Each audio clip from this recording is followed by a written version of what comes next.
Mesdames, Mesdemoiselles, Messieurs, Antoine Belbel. Merci à toutes et à tous pour votre entrain et votre enthousiasme dès le matin qui me donne de l'énergie. Merci à Saint-Pia et merci à l'ANAE de m'avoir invité pour parler de ce thème que j'ai trouvé tout à fait passionnant et j'ai tout de suite dit oui. Et je souhaiterais partager avec vous quelques réflexions et surtout vous poser des questions. Je ne vais pas vous apporter de recettes toutes faites sur ces résistances au changement et la culture de l'audace.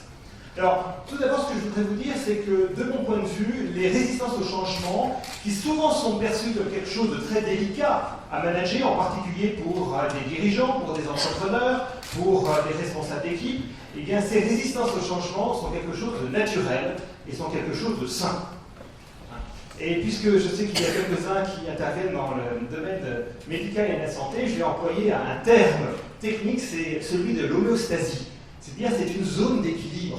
Si à un moment donné, j'ai trop chaud, eh bien, mon corps va s'en apercevoir, mon cerveau va s'en apercevoir, et je vais mettre en œuvre quelque chose, mener une action pour revenir dans une zone d'équilibre. Et je vais me dévêtir.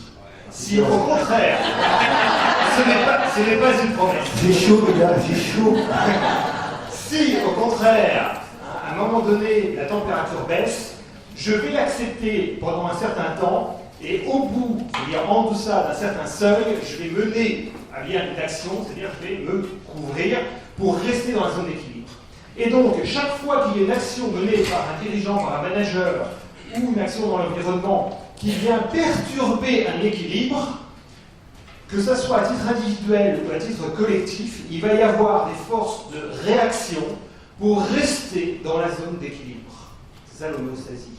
Et donc, ces forces qui permettent de résister au changement sont des forces saines, sont des forces naturelles qui permettent de préserver des équilibres importants.